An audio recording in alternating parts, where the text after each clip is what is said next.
बिहार के बेगूसराय से बड़ी खबर। बेगूसराय के सांसद व केंद्रीय मंत्री गिरिराज सिंह बलिया प्रखंड में जनता दरबार लगाने पहुंचे थे, जहां इस दौरान असामाजिक तत्वों के द्वारा गिरिराज सिंह पर धक्का मुक्की करने लगे।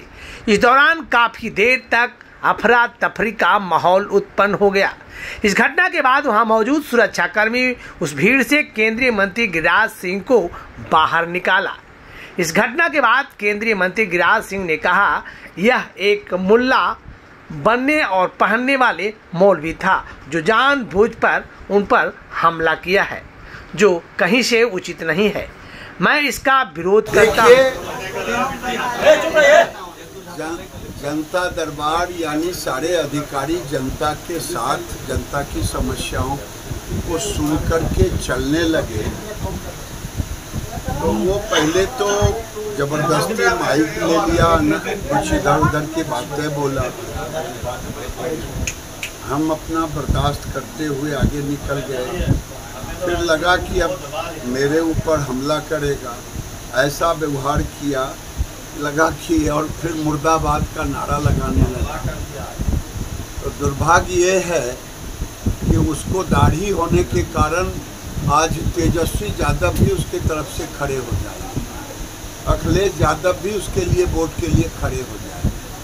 लेकिन गिरिराज सिंह ऐसे चीज़ों से डरता नहीं है, और मैं लखमीनिया, बलिया, बेगूसराय या देश में जो भी सांप्रदायिक सौहार्द को बिगाड़ना चाहेगा उसके खिलाफ हमारी आवाज़ उठती है। लगातार देखने को मिल रहा है कि हिंदुओं को जमीन को वक्फ बोर्ड में तब्दील किया जा रहा है, क्या कहेंगे?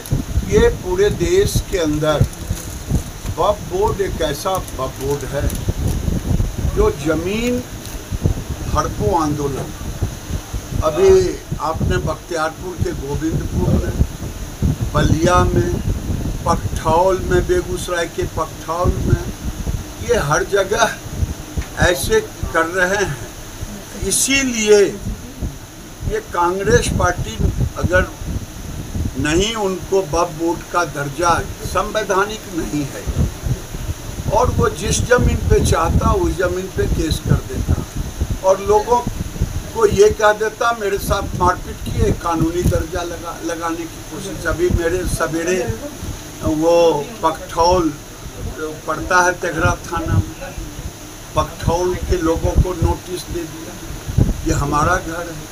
तो ये बेगूसराय सहित, फतुहा सहित पूरे देश और बिहार में ये अभियान चल रहा है, जिससे हम सफल नहीं होने। क्या लगता है सर, बांग्लादेश की तरह यहाँ भी इस तरह का हावी होने चाह रहे हैं हिंदुओं पर?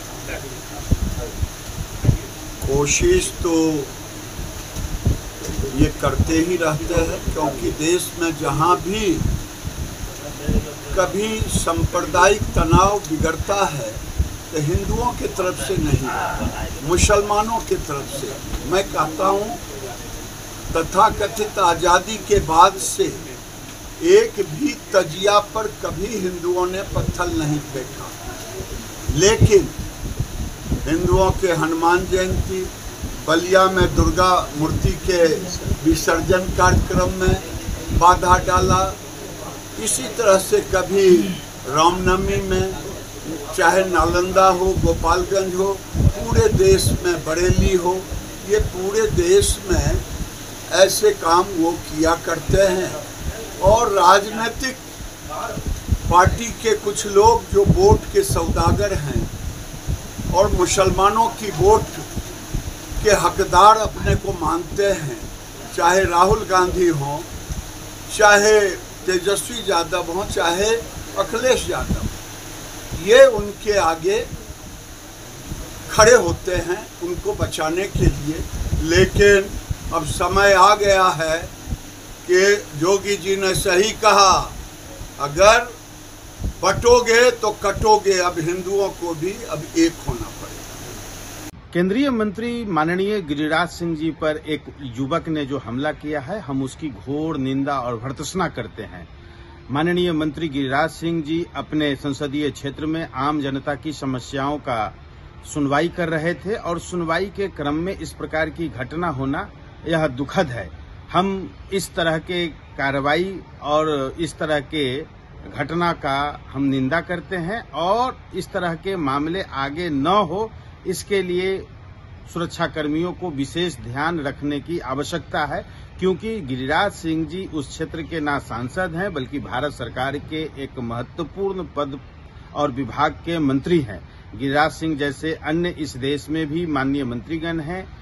मैं गिरिराज सिंह जी के साथ हुए इस घटना की निंदा करता हूं।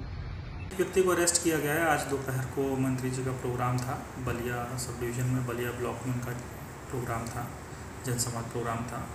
उसके बाद वहां से निकलने क्रम में एक व्यक्ति के द्वारा अभद्र व्यवहार एवं प्रयास किया गया, जिसको कि सुरक्षा घेरे में प्रतिनियुक्त कर्मियों पुलिसकर्मियों ने तुरंत पकड़ा गया है। मगर कार्रवाई जारी है। जी, कौन लोग थे, क्या बात सामने आई निकल कर? व्यक्ति का नाम शहजाद उर्फ सैफी सामने आया है, जिसका कि आपराधिक इतिहास खंगाला जा रहा है एवं अभद्र टिप्पणी एवं साथ में सट करके प्रयास करने के लिए उसमें उसको पकड़ा गया है। ये कह रही धक्का मुक्की भी की गई मंत्री के साथ और अभद्र व्यवहार एवं पास पहुंच करके मतलब सुरक्षा घेरे को तोड़ा गया था। कोशिश की सुरक्षा घेरे को तोड़ कर नज़दीक पहुंच करके तो करने की, जिसको पकड़ा गया। वार्ड पार्षद बताया जा रहा है जी, बलिया के रहने वाले हैं एवं वार्ड पार्षद बताया गया। अब आगे की कार्रवाई क्या हो रही है? विधि सम्मत कार्रवाई की जाएगी। हम लोग उसकी पूछताछ कर रहे हैं।